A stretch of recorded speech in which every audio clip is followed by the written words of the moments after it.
Okay, folks, last night my wife and I watched a chick flick that I picked out especially for her because she's been bugging me to buy a chick flick that I could not find, and now the name of that movie eludes me, and this is not the movie that she wanted to see, but it's what I found at the thrift shop, and so here it is.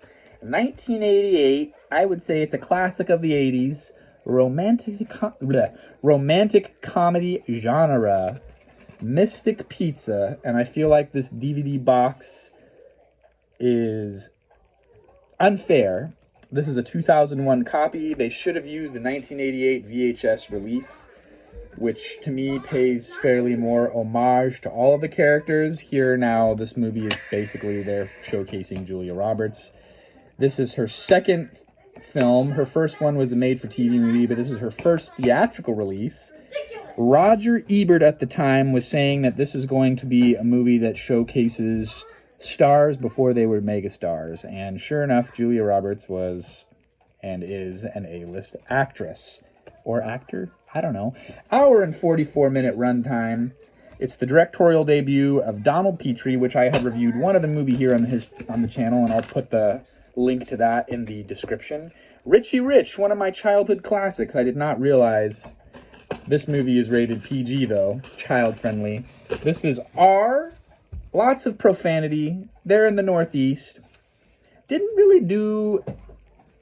I can't really remember her doing... Julia Roberts having a very Northeastern accent. Maybe the other two actresses in the film. Special guest today, my wife. It was mostly her dropping F-bombs. Yeah, Julia Roberts. And the Roberts character was supposed to be extra... I'm blocking your face. Extra salty. Yeah. And... it's basically a coming-of-age movie, and I feel like this was best done in the 80s and early 90s. I feel like they don't make coming-of-age romantic comedies now in the 20s of the 2000s in the 21st century. The 20s of the 2000s? I don't know. This is not rehearsed in any way. I just say whatever comes to my mind. Okay. Did I mention that it has an hour and 44-minute runtime?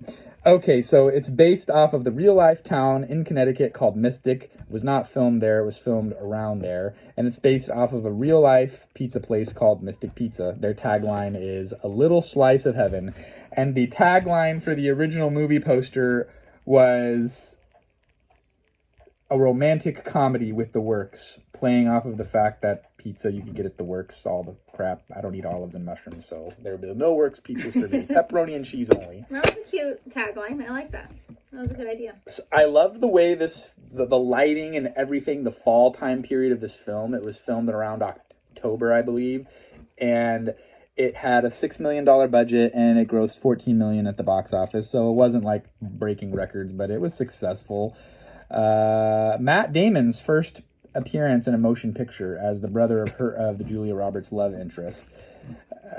And I did not write the percentages for Rotten Tomatoes. I think Rotten Tomatoes, I want to say it was like, dang it! Now we don't know. I'll let you talk about it while I go look that up in the other room. Oh boy, this is so professional. I love it. Okay, so the Julia Roberts character is mostly the one who's pretty salty with her language, and it's her and one of the other gals. This gal right here are sisters, and then the third one is the friend, and they all work at the Mystic Pizza joint, and they work for this older couple who don't have children, so they consider the girls to be their kids, quote unquote, which comes up later in the movie. I'll let you continue because you're better at this than I am. The Roberts character has a sister. Here, and then I'll sit there. No, it's fine. They have a friend, and she's like getting cold feet. Maybe she's going to marry this guy, maybe not. Did I mention the fact that they're Portuguese, which is important because we live in the Central Valley, and there's a lot of Portuguese. My next door neighbor, Silva, spent the whole summer in Portugal. Irrelevant. Anyway. A little bit relevant. A little bit relevant, maybe not. Sure. Our reviews.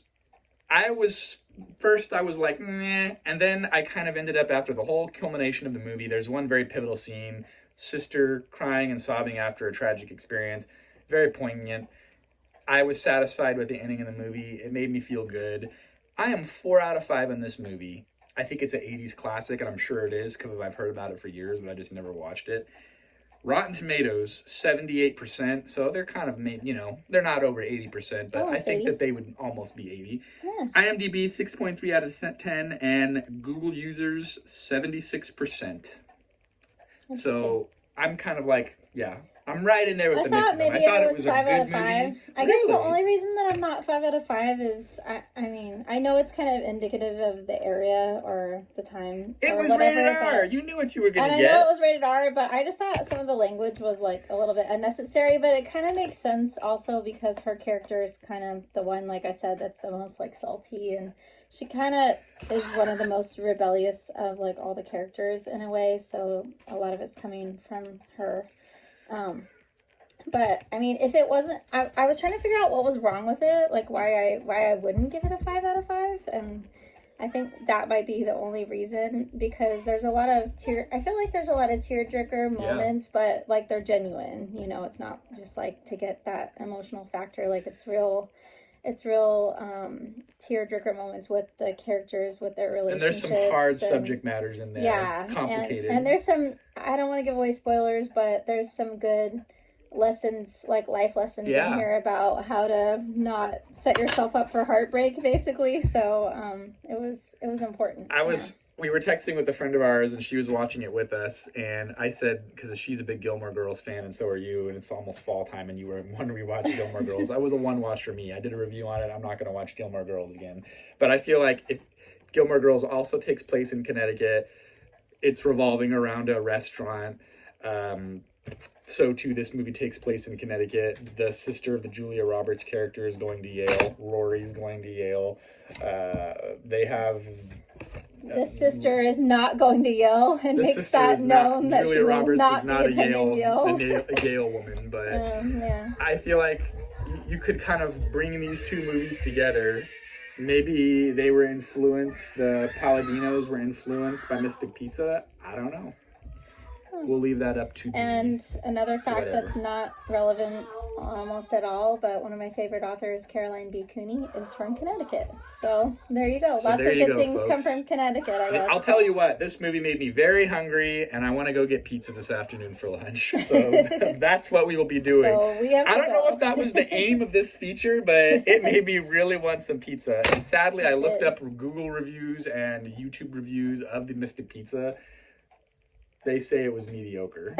Oh no, so the Mystic Pizza. But apparently the phrase tourist trap was thrown around, but I don't know. I'm not going to pass judgment on a restaurant I haven't been. Well, if we're ever in the area, we'll have to hit it up just for nostalgia's sake. But yeah, I feel like this is a hidden gem though. This is a good one. Apparently everyone says this is an 80s classic, and I've heard of it for years. Yeah, it's great. It's got the friendship, the sisterhood.